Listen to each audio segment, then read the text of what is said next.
I first heard of Fractal when I got to know from an Economist ad that the company is helping Indian Railways solve a very real problem of Mumbai.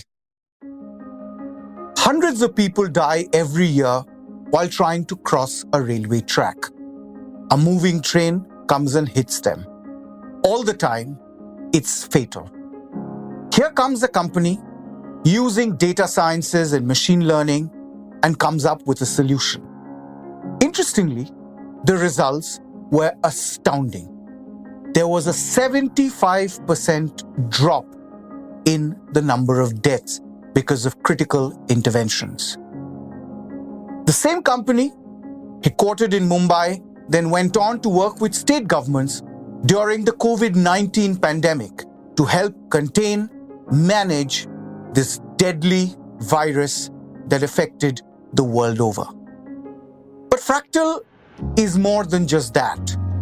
From Google to Coca-Cola, from Unilever to HDFC Bank and even ICICI Bank, today it is India's first AI unicorn that is primed for an IPO. But we are not just going to talk about what Fractal does or will be doing in the future. We'll also talk about bigger question that is there on everybody's mind. Is AI good? Is AI responsible? Where do we draw a line between humanoids and humans? To talk about all this and much more, today we have a very special guest for the Corner Room conversation in the morning brief, Srikant Velamakanni, co-founder and group chief executive of Fractal, a company that prides itself as being the McKinsey of artificial intelligence. But before we let you go, here's a quick reminder of our brand new podcast, ET's 7 at 7. Your quick, sharp, sub 5-minute roundup of news from India and around the world. Do subscribe and listen to it in all prominent audio platforms.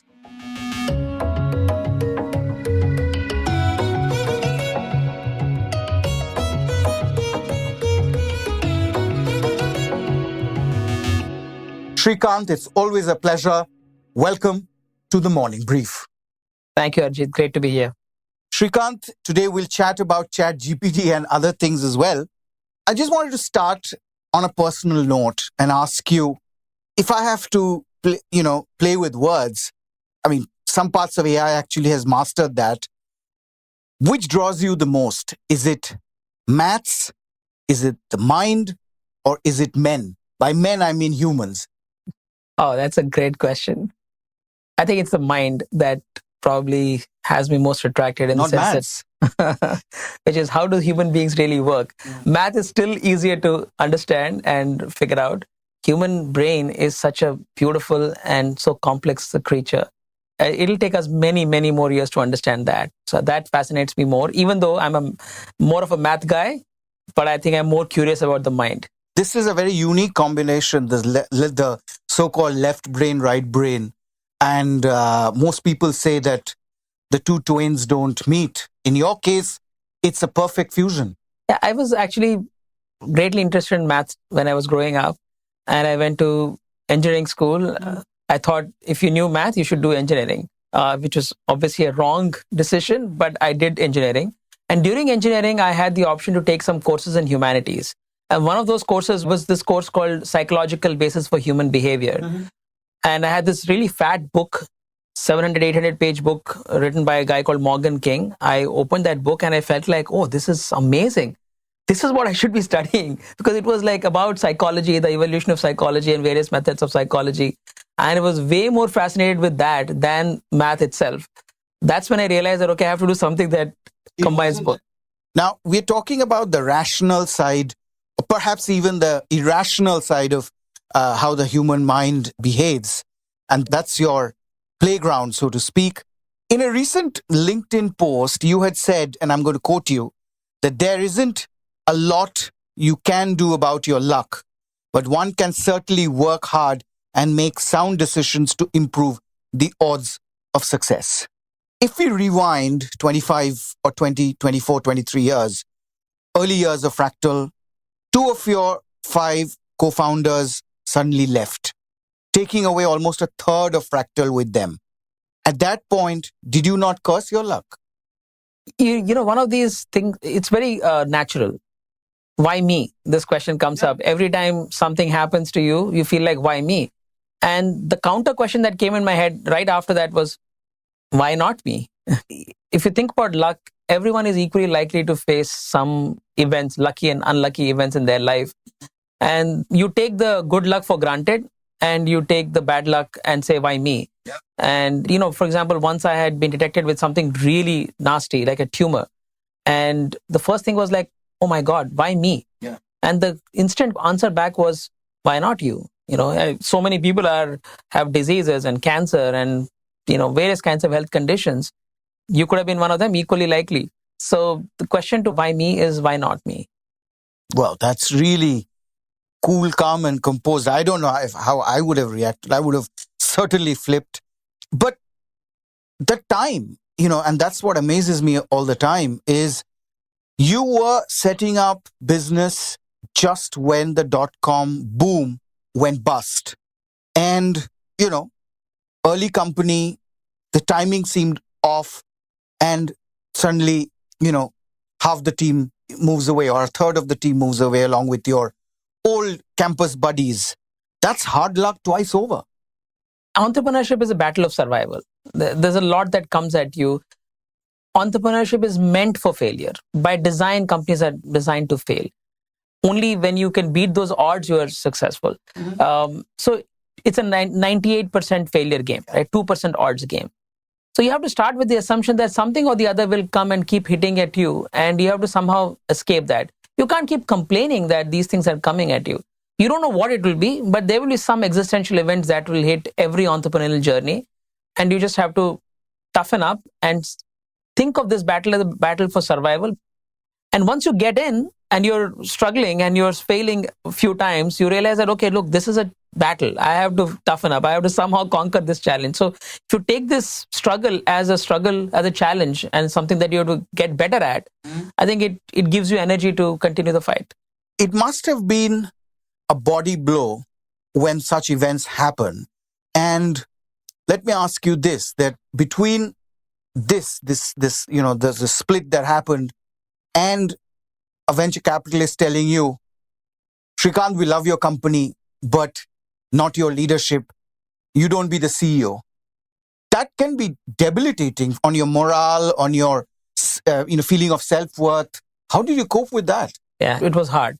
So firstly, other founders left and they told me, we don't like your leadership. And then somebody else, a classmate, actually a senior of mine from college, comes and tells me that, hey, we like your company, but we don't like you. And I don't think you can scale the business. And that was tough. The only thing for me was I was feeling like maybe I could get better.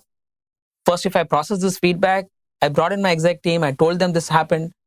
And I wanted to make sure that they know that it's not a problem with the business. They don't like me, but the business is sound, because I need to make sure that everyone continues to believe in Fractal, even if they don't believe in me. And then on the sidelines, you're thinking, okay, this is feedback. It's real feedback. I need to get better. I need to process this feedback. And I know I'm capable of it and keep working at it. It's not easy. I had very difficult days. When founders left, there were days when I just could not sleep. I was to really literally cry at the whole situation. But I think over time you process it and you have this sense of self-worth that yes, you are good enough, and you just have to keep working at it. Right. But if I may ask, what was the disagreement all about? Was it about leadership or the vision of the company? What happened? I think it was my ego, to be very blunt about it. There was an election. They all elected me as a CEO unanimously. And after that, 6 months later, they decided that I was absolutely bad news. Because the VC investors said that we want a different CEO. Was that the reason? The investors wanted a CEO, CEO. 5 of us were supposed to elect a CEO. So we all went to London. We spent a week in London, had this election. Pranay, who's still we are co-founders of the company, still run the company. Strangely enough, we two were the candidates. The other three were the judges. Okay. They were supposed to rate who's better of the two and who should be the CEO. After listening to us, and then after, they went into this conference room and spent the whole day there. Like smoke was coming out of the chimneys by the time they came out. It's almost a selection of the Pope. Exactly. And they said, we have unanimously selected you, Srikant, as the CEO. So we were all excited. We went to watch Chicago, the musical. It was all great. And then 6 months later, between that, we had several small crises. And they were like, okay, we don't want you. Let's go back to a previous way of working. And that's really what happened. And I think if I look back, they placed trust in me. I could have been a better leader. So I didn't rise up to be the leader that they wanted. And to some extent, I'm sure there was blame on their side too. But I will take that, my side of it, and say, okay, how could I get better? So this is one of the things, again, to learn is shit happens, bad things happen. Can you take your part of it and process yourself as instead of blaming everybody else? Yes, blaming everybody else feels good, but it's not helpful. Processing it on your side is the only thing that really matters. But this entrepreneurial itch, how did it come about? Because you were working in banks, very cushy job, first with AB and AMRO. It was like the ultimate, it was the icon of European establishment. ICICI, very comfortable, solid brand. Why suddenly decide, let's leave all this? And the mental peace that on the 31st, salary aayega account mein. It was a search for meaning. Banking for me wasn't providing enough joy and meaning. While it was still fun and there was some interesting math to do, etc., I couldn't see why I was doing it. How is it making the world a better place? I couldn't answer that question for myself. And entrepreneurship seemed like it would be more meaningful. And it's also an exciting time around the .com time. It was a lot of entrepreneurs were getting created. So we're also sucked in by the whole zeitgeist of the .com as well. But I thought, that ICICI is known to incubate young leaders. It's one of the pioneers in data sciences. And, I have friends who worked in those departments and they have now become CEOs of, different other organizations. So yes, ICICI was a very entrepreneurial culture, an incredible culture. Because you were like literally 1 year out of campus. Yeah.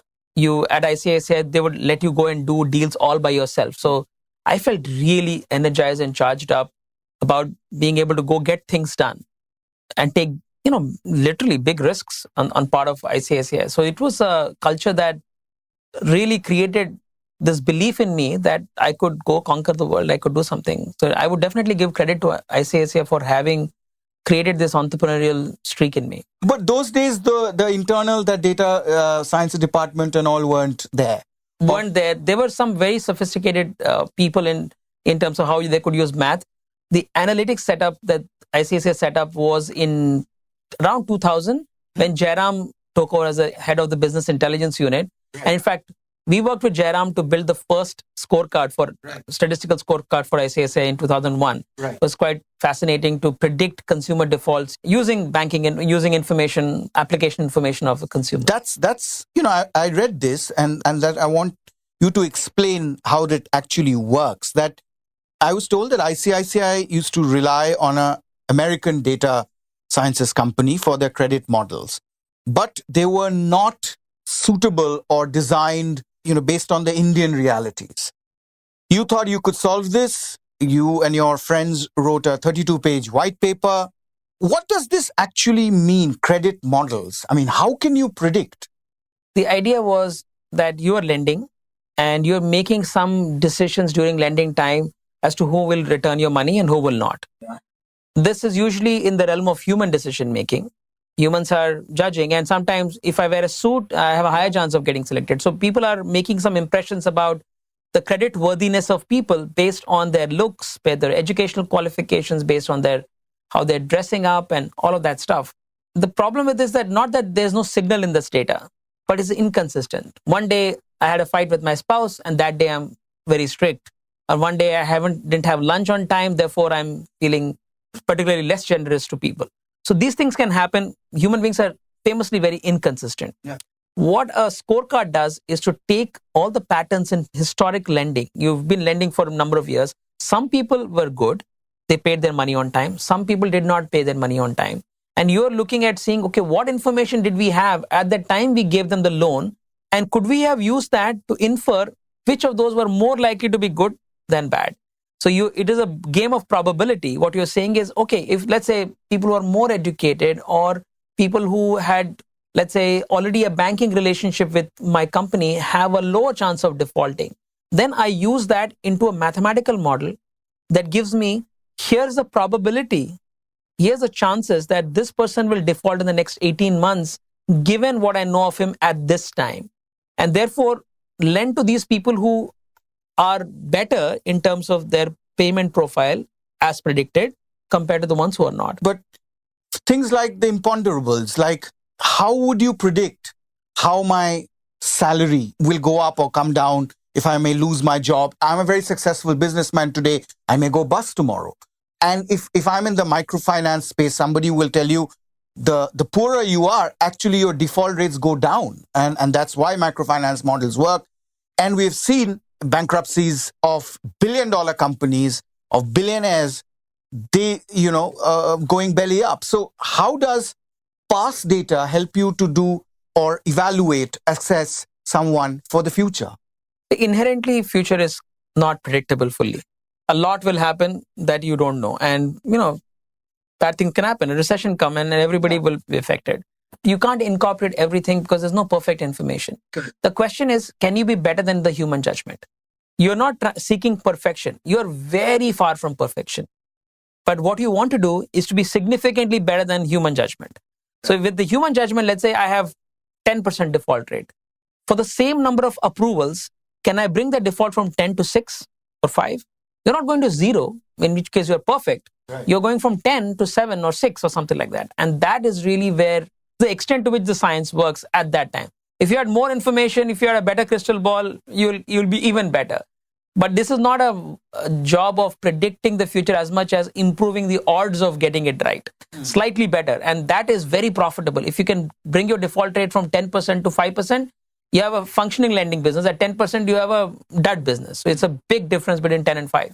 Since you worked in this industry, let me tell you one thing that somebody as recently as last month told me. I just bought a new car, financed it, but the financing company guys who look at your CIBIL score said, if you, go and check your CIBIL score very frequently, the score will come down. Isn't that very unfair? I mean, how does frequency affect my credit rating? It's a great question. Firstly, the models when we built for ICICI, CIBIL wasn't there. Right. And this was pre-CIBIL days. And in fact, I saw the arrival of CIBIL and it made a big difference to the country. Now, as far as checking CIBIL score is concerned, it has no effect on your score. So whoever told you did not communicate correctly. Here's what happens. If you just inquire your score, there's no effect on your rating. But if lenders are checking on your score, it means that you are applying for loans for multiple places. So what it is demonstrating is that you are seeking a lot of credit and you're applying to one bank and the next bank and the third bank, and all of them are pushing this inquiry at CIBIL. So if your many inquiries are there to get your report, it shows that you are in need for credit, which means that your score should come down. But we always shop for the best deal. I mean, as Indians, that's what we are known for. That, we will, now you have websites who will help you, where you get the best deal. But, and they're successful listed companies as well. But you're saying that in effect if you do that, it will adversely impact your score. Yeah. How it works is that if in a window of time, let's say you did 10 queries because you were just planning to get this home loan and you wanted to get 10 different lenders to find that home loan. In a narrow space of time, if you got 10 inquiries, it will only count as one from the way the model looks at it. But let's say 6 months later, you came with another loan for another purpose. Then it becomes, it hits your score harder. So these things are all adjusted because you know what? After analyzing years and years of data, people know exactly the dynamics and these are incorporated into the odds and probabilities. That's the beauty of this field, is that it's completely data driven. There is no space for human judgment. If the data doesn't say that more inquiries lead to more losses, then your score won't come down. This model, predictive behavioral models, they can be replicated in other industries. Have you done that at Fractal? Exactly. It can be done for literally any sphere of activity in the world. The question always is it perfect? It's never perfect. Is it always better than human judgment? In almost every case, I can say that it can add to human judgment. And most often, if you take human intuition plus data-driven predictive models, you can get an amazingly better overall outcome. You can improve the odds of success. And improving the odds of success and getting this prediction right has huge, meaningful business consequences for you. You can increase your profitability, increase your revenues, decrease your costs. So it is hugely beneficial for companies to use the science of predictive analytics in order to make decisions, whether it's supply chain decisions, it's customer decisions, it is marketing decisions, it's risk decisions. All of these decisions are in the purview of predictive analytics. So financial services, consumer. In between, I think I was, fascinated when I got to know that my first interaction or, awareness vis-a-vis Fractal happened when I got to know that you were working with Mumbai suburban rails and to bring down the accidental deaths that happen when people try to cross the tracks and get hit by a moving train. 75% of deaths actually came down after you guys came in and did that project. I mean, was it a one-of-a-kind project, or government has now also become a key client, or government departments has become a key client of Fractal as well after that experiment? That was one of the marquee projects for Fractal.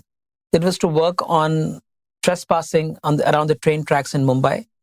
10 people die every day crossing railway tracks in Mumbai. It is the largest cause of deaths, violent deaths in Mumbai, more than homicides and suicides combined. Every day, 10 people. It's remarkable. So what we did was to create a solution, a design solution, a behavioral sciences solution.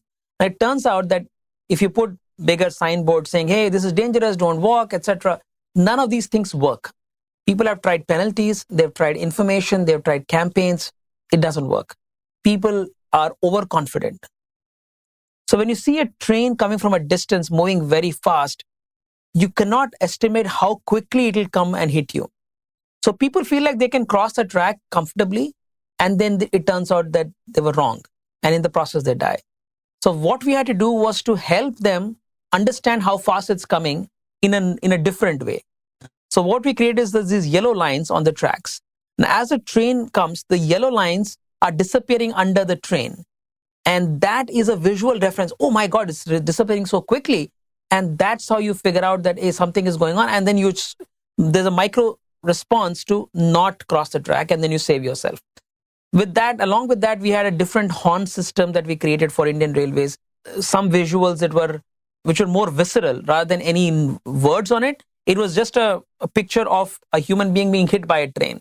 Like you see that and it creates a fear response, which also stops you from crossing the tracks. We created a system of solutions which dramatically brought down the deaths in Mumbai. When the train would approach, those visuals would come out, or they were on the station? They'll be on the station. Okay. We will place them strategically at places where people used to cross the tracks. I see. Okay. And they would see that, and then they quickly, brain tells you to hold back, and then that is enough. That helps you in navigating the situation. Now, we've done similar things now for the highways of India. So about 1,500 kilometers of national highways in India, we have brought down the accidental deaths by 50%. Now, what happens is that it tracks these spots on the national highways. They're called black spots. Any black spot is a place where more than 10 people have died in the previous year because of accidents. There are about 9,000 black spots in India or something like that, which means that these are highly dangerous. If people do not slow down in those places, they have a real chance of having a fatal car accident. And then you also have near accidents and upcoming black spots. Not enough people have died in that spot, but we know that near misses have taken place, mild crashes have taken place, and so on. So what we did was to make sure that there are ways to slow people down around these areas. So one of those solutions is these white zebra lines that we have created on the road tracks. It works like this. The gap between the white lines is large to begin with, and as you progress through that intersection area, it keeps shrinking. So the feeling you get is that the white lines are disappearing under my car faster. So you feel like your car is accelerating when it's not accelerating. Let's say you're driving at constant speed, your feeling is that it's accelerating, is running out of control. So immediately press the brake. Because you press the brake, you slow down. In the process, you avoid accidents. That is a solution. There are other elements of the solution. The key idea is to not work with the conscious part of your brain, but work with the subconscious, non-conscious part of your brain and create that response of slowing down. How much of this is maths, data, and how much of it is design intervention? There is some math and science in the way, for example, we monitor camera feeds and diagnose which are the upcoming black spots and which are the near misses, etc. So there's some computer vision work happening behind the scenes.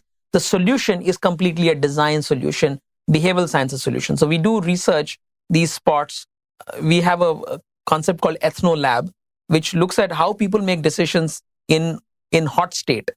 And using those techniques, we are able to figure out these are the underlying causes. And then we build a non-conscious solution to address those causes. So there is some hit and miss. It's not that every solution of Fractal will work. There's some trial and error in that situation. But we have seen some amazing solutions led by behavioral sciences. And then firstly, derived from some of the data science and AI around it. Correct. So right now, among all the segments, which is the biggest segments when it comes to its contribution to Fractal's revenue? Is it still financial services or is it consumer? Which is the biggest bucket? Consumer goods is our biggest industry. Roughly, consumer goods and retail is about 40% of what Fractal does. Wow. Almost every major consumer goods company on the planet works with Fractal.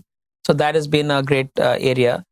We equally have very good penetration across technology industry, financial services, insurance, healthcare. Those are also interesting industries. The way Fractal approaches them is we look for big companies, 10 billion in revenue at least.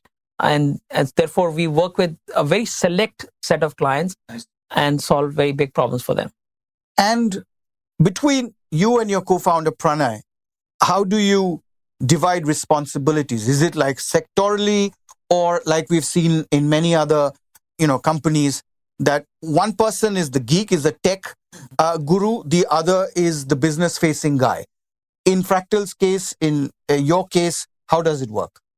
It's a great question. Pranay and I are very complementary. The way we divide our work is Pranay focuses on getting things done today. He is very much an amazing taskmaster in getting things done and delivering the business performance that we need to deliver. I'm always thinking of the future. So anything to do with R&D, I'm very interested and very invested. Building products, I'm very interested. Building client relationships, I'm very interested. Building people relationship and building the culture, again, which is a long-term thing, I'm very interested. Those are my interest areas. So I get to do the stuff that I'm most interested in. Pranay gets to do the stuff that he's most interested in. And we have a fantastic, trusted relationship over 26 odd years. But interestingly, you also like to meet clients and I love so client you do both. I do both. Pranay absolutely manages the entire P&L, so to speak. Okay. And so if it's about making sure that we're executing perfectly and even maintaining client relationship, Pranay is fully involved. It's like an overlap area. Okay. But I have some great client relationships and a great relationship of trust.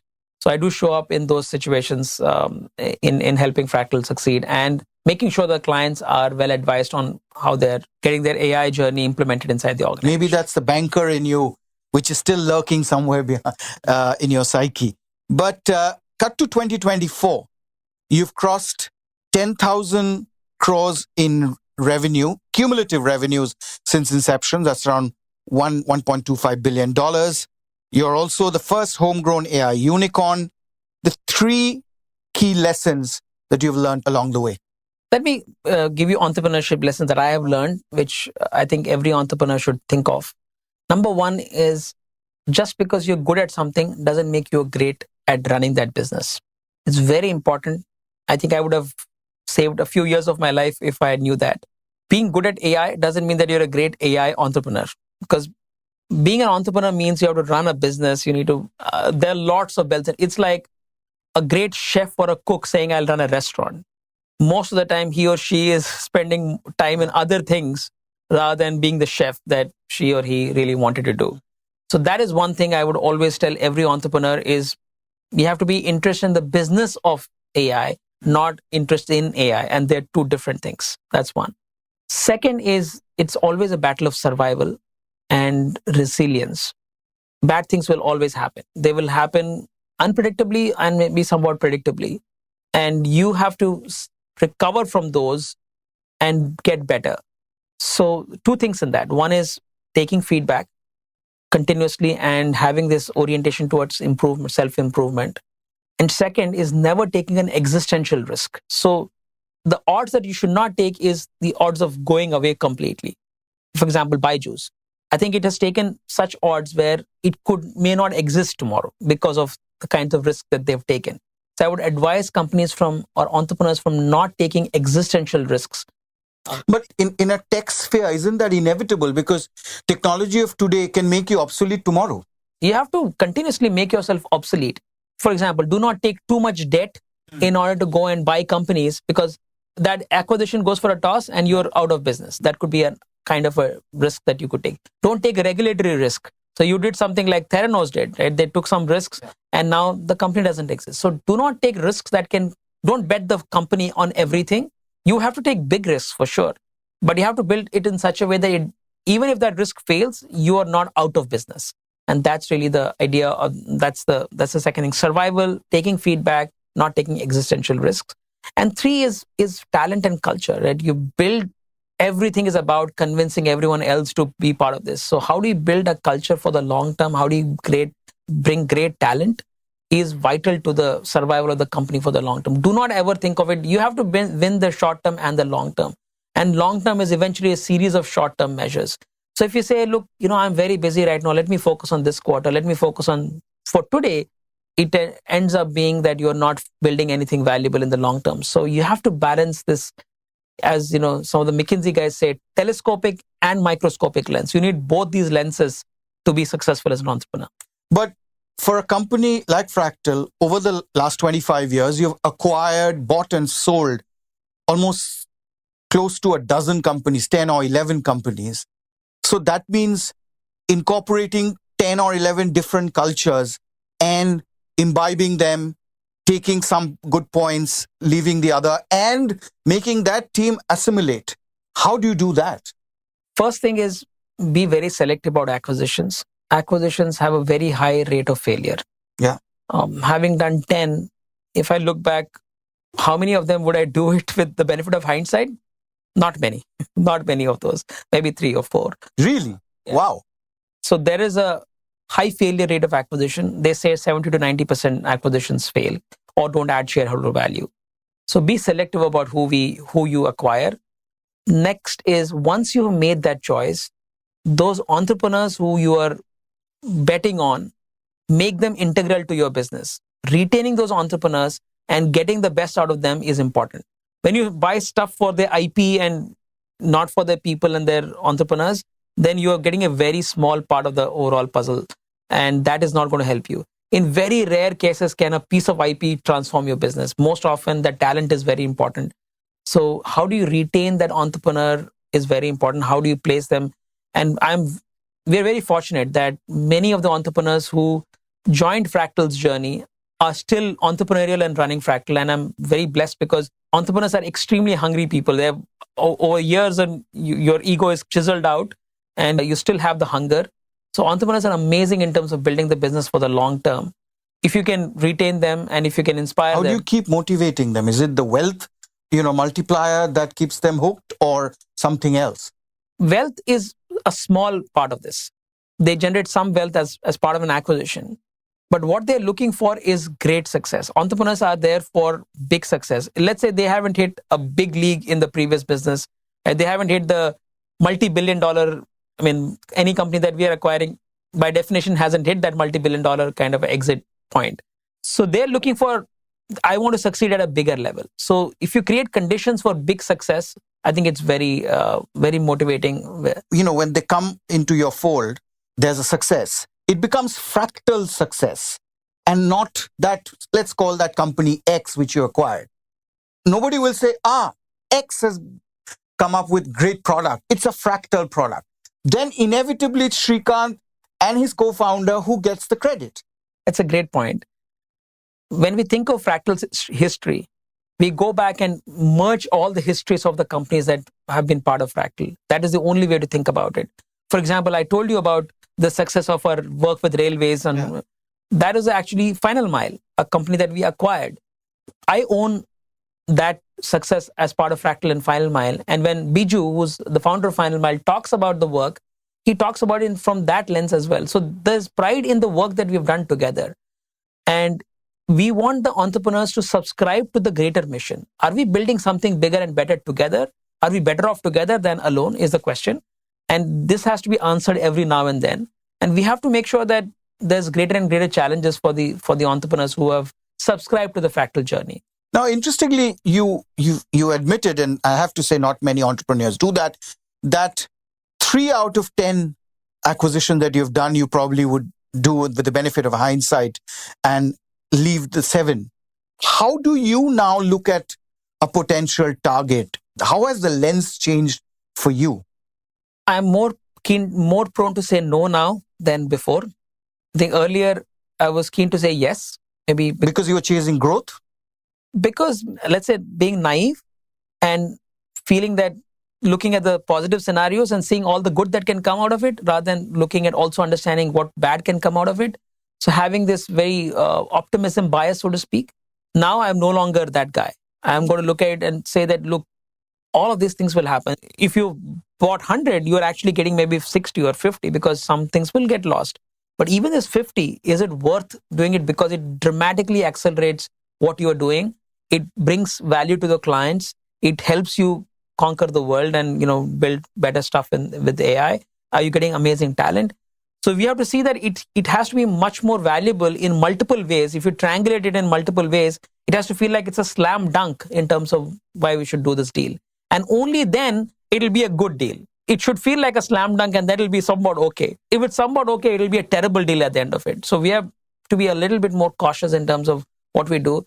It's not just about speed. Speed is good, but acquisitions are expensive. Speed kills us, to use the highway analogy. The last round of valuation, 1.5 billion. You've raised a lot of venture funding. Your marquee investors, TPG, Apex.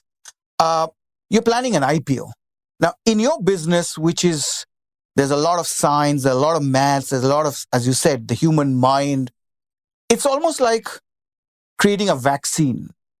There's a lot of R&D involved. It's almost like, searching for oil or energy sources. Why list? Why not stay private? Because once you list everything, there's no scope of a mistake. You will be on a treadmill. Quarter on quarter, investors will say, show me growth. More importantly, show me profitable growth. And that is one of the reasons why we have stayed private for this long. Because we wanted to make sure that we have the license to experiment, build this business for the long term.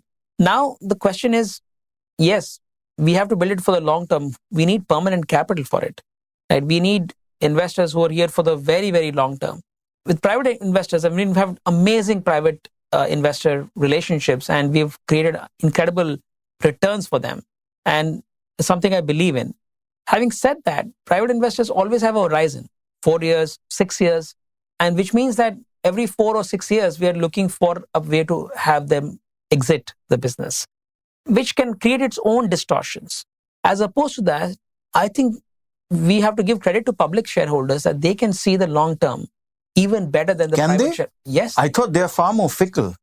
They are fickle if you disappoint them continuously. But they're also able to see big trends. They're able to give 100p or 200p or even make loss. What's happening now is bonkers. Let's not talk about that. But I'm saying that I'm like the flip side of it. If once things normalize, and it is bound to normalize, this 100p will come down to a more rational 20, 30p. Some of the companies in India trade, they're more valuable than Apple, than Tesla. I don't know how, but that's seems to be the new reality.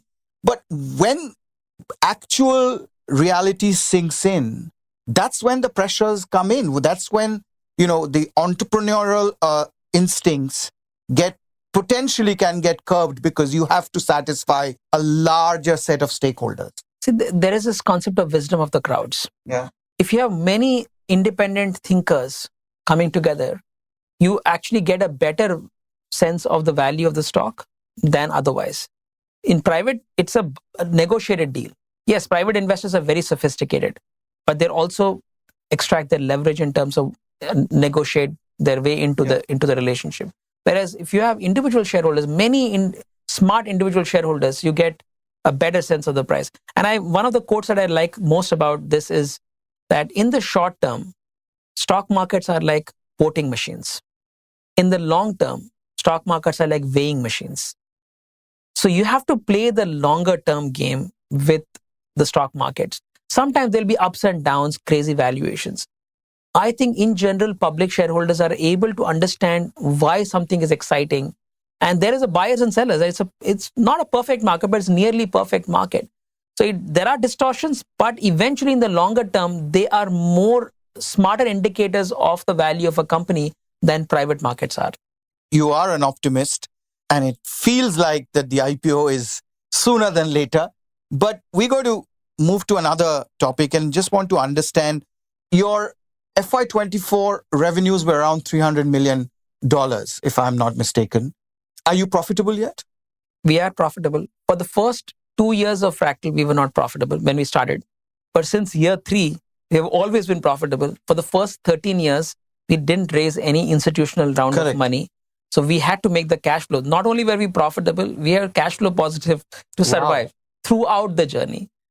Now, recently, we've incubated a bunch of companies which have all raised their own capital. Cure.ai has been a great success, doing healthcare AI, and so on. So these companies, they're doing extremely well. They've raised a ton of capital. They're doing game-changing work.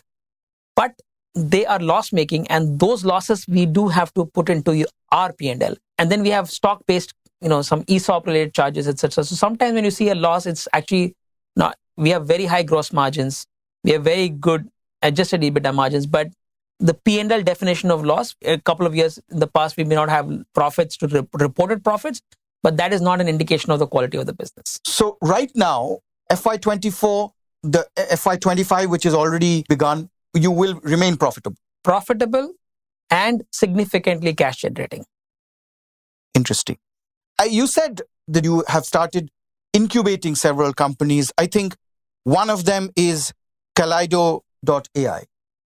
And the world probably got to know more about it this Holi when all of you wished your friends and family with a video which had a series of pictures, Einstein and robots, astronauts in space, tiger and a bird in holy colors. What does Kaleido.ai do? Explain in simple terms. The images were fantastic. Kaleido is a foundation model built grounds up. It's called a diffusion model. The idea is to take a text-based prompt. You say, hey, I want this, and understand it enough and create a picture from scratch. It creates a picture from white noise. It starts with a white noise picture, and it takes away the noise, eliminates the noise to create a picture. It's quite fascinating, these diffusion models, that the way they work. It's another, like ChatGPT is a LLM, large language model. These are called diffusion models. There are two kinds of AI that are progressing really fast in the world of foundation models. So diffusion models takes a text-based prompt, they take noise, and they eliminate noise to get a picture. And the way they do it is they look at many, many millions of pictures from the internet and other places and see the descriptions attached to the pictures. And they're able to reverse engineer from descriptions to pictures. From pictures to descriptions. You had previous AI used to take a picture and describe it. Now you have AI which take a description and create a picture. Now we created this India's first text-to-image model as Kaleido and released it. It works in 17 Indian languages and it's free for everyone to use. No plans to charge anyone for it. And it's really got a lot of traction. It's one of our R&D products. We've created a couple of R&D products in the last 6 months.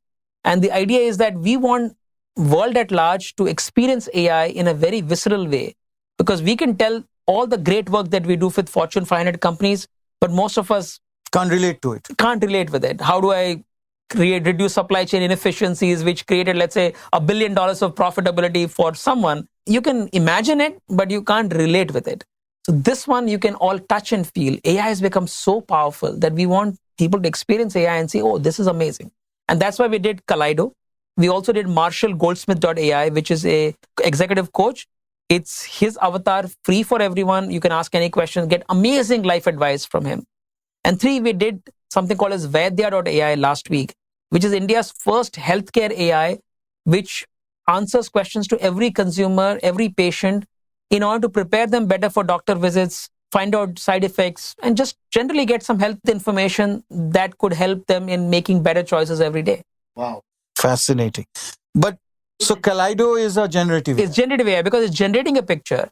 But from chatbots like Eva, which you've only created, I have a different opinion on it. You are now actually talking of AI agents, of creating AI agents who can replicate or that can replicate it. This itself is, scary. Personalities and emotional aspects of human interactions by responding to questions and queries with personalized, literally bespoke responses. I mean, this is mind-blowing, but also really scary. Then there's a serious chance that we'll become redundant faster than we know.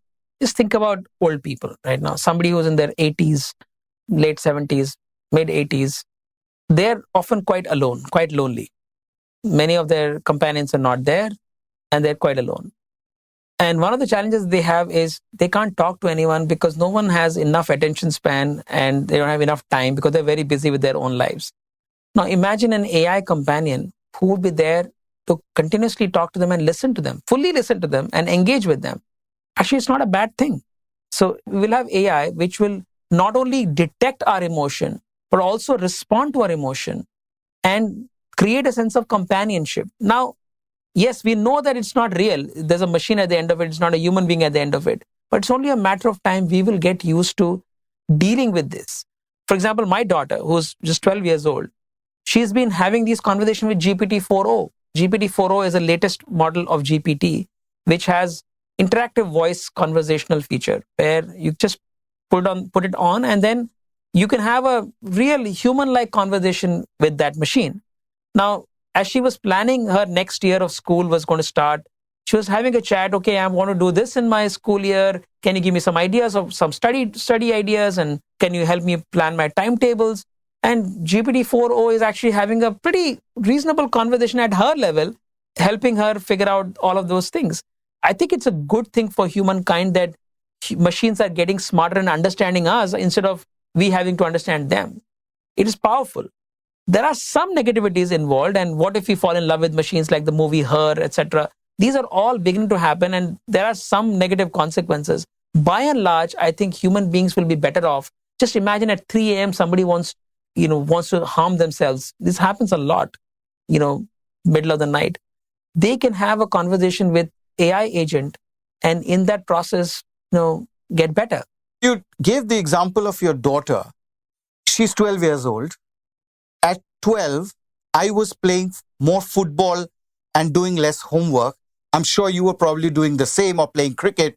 Shouldn't she be doing that instead of being, looking at a screen all the time? Aren't we moving away from being a social animal and thereby impeding on our cognitive responses?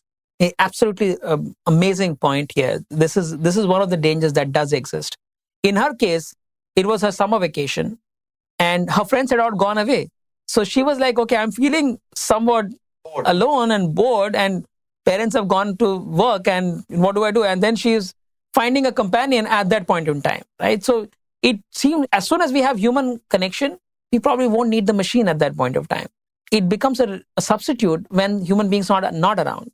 Yes, there is a whole area of getting addicted to digital devices and what it is doing to us. And it's a vastly important topic which we are not discussing right now. But I think in the context of AI, I think these AI agents will just be there when other human contact is not easy or challenging or not desirable. But I feel that we are becoming far more insular, aloof. We don't go out. we cocoon ourselves, and that leads to physiological, mental ailments. And this whole genre of lifestyle diseases, sedentary lifestyle, technology plays a big role in that. There is no substitute for in-person contact with friends and family members. There's no substitute for physical activity and exercise. And anyone who reduces those is going to have severe health consequences. We human beings are wired to connect with other human beings more than machines. And absolutely, yes, this is a big epidemic, but it's not caused by AI. It is actually caused more by social media. AI agents are not that addictive because they're interesting. You can talk to them, but really the really addictive content is the TikTok videos and the 10-second TikTok videos and the YouTube videos and the Facebook and Instagram feeds. But aren't they all related to the same thread, the social media, digital? Because algorithms are throwing these videos at you by knowing what you like. You may like music, so probably more music videos or clips will come up. I may like more film clips, that will come up. That's where the AI comes in. And let's take the case of a child or even an adult. Very soon, we may face a reality where instead of going out to play cricket, it will be a simulated cricket ground, and you've already seen that in gaming, that, hand movement. But that's not the real deal. I mean, we are increasingly moving away from being outdoor and doing things which used to come naturally to us. I fully agree. AI can be used to weaponize social media, and it is being used to weaponize social media. At the end of the day, AI is a tool. AI is a technology. It's a general purpose technology. Good actors can use it, but bad actors will use it even before the good actors. It is like any progress in science and technology. It has good and bad consequences. It is also dual use, which means it can have civilian and military uses. So every such progress comes with its own share of risks. And here the risks are also very, very clear. Again, I go back to the listing question.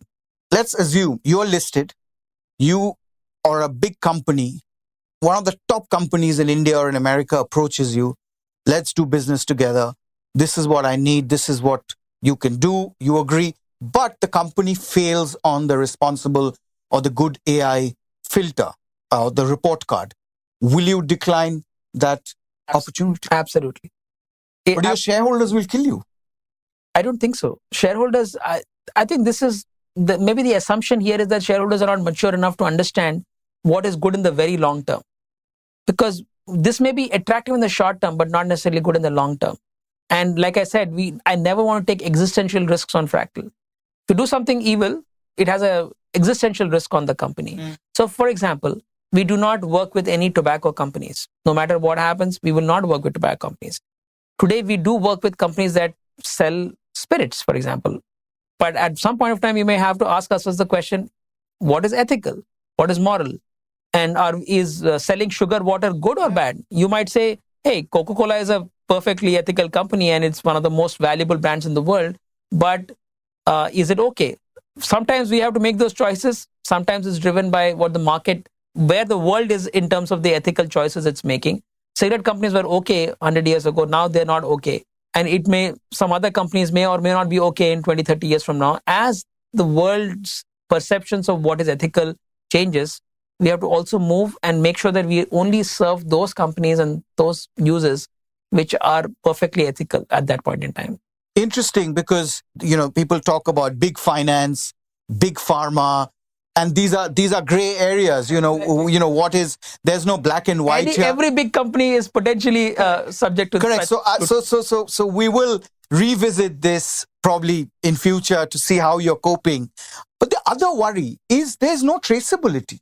As AI evolve, now ChatGPT 4 going forward, then the onus is completely gone. Who is responsible for creating this image of Rahul Gandhi and Modi sitting? Or it can be far more, insidious in a country which is very fragile. Societies around the world are very fragile. I saw a video in the US elections which said Kamala Harris and Donald Trump having a baby. Right, it's a deep fake, I know, but maybe in some parts of America or whether people will think it's real or not, that's besides the point. But can you trace it back? Probably sooner than later, we won't be able to trace it back to who did it. Isn't that problematic? The industry is coming together in creating some safeguards and creating a way to technologically trace back every deepfake video into that it is a deepfake. This is still ongoing. But publish any of these software providers who are creating text to image, text to video, and other kinds of generative AI products, they are putting those watermarks so that it can be traced back and it can be detected by other algorithms that are trying to figure out if it's real or fake. There's an industry that's producing fake stuff in order to profit, in order to spread misinformation. And there's another industry that is trying to detect this fake. That's also driven by AI. Both are getting smarter. And if the publishers of these products and publishers of the softwares can agree on a standard by which they will watermark everything, then we may actually be better off than worse off. Think of spam, email spam as one of the areas. Over the years, email spam has multiplied millions of times, but our email spam has not increased substantially because as spam creators have become better and better, spam filters have become even better than them, and therefore there has been an equilibrium maintained. So that will happen for deepfakes as well. Here, I will use a quote, which I think you yourself wrote when we talked about ethical AI or even AGI, I think. I'm getting very worried here. Your research is spectacular. No, but and you quoted someone, and I'll come to that, saying whoever becomes the leader in this sphere, which is AI, will become the ruler of the world. Said in 2017. This is Vladimir Putin. Someone, many would argue, is using this in the wrong way as Russia and Ukraine is still engaged in a war which has millions of civilians have lost homes, they've lost their loved near and dear ones.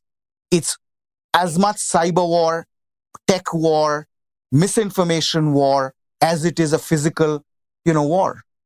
So, I mean, should governments come in and regulate? EU is thinking about it. Should the companies regulate themselves? Or self-regulation is a no-no? There's no problem with self-regulation. Self-regulation is absolutely required, but it's not enough. We need regulation at a higher levels, at the levels of government, etc., in a way that it doesn't stop progress from happening, but solves for some of the negative consequences of that. The Vladimir Putin quote that you alluded to is very important because when that was made in 2017, governments around the world woke up. I remember in 2018, I was invited to be part of a national AI task force on defense that the government of India, under the defense minister, was created. We worked with the army chiefs and the navy chiefs and the air force chiefs and created a roadmap for India's defense because AI was getting so good that we had these real consequences of autonomous weapons and so on. These risks haven't gone away.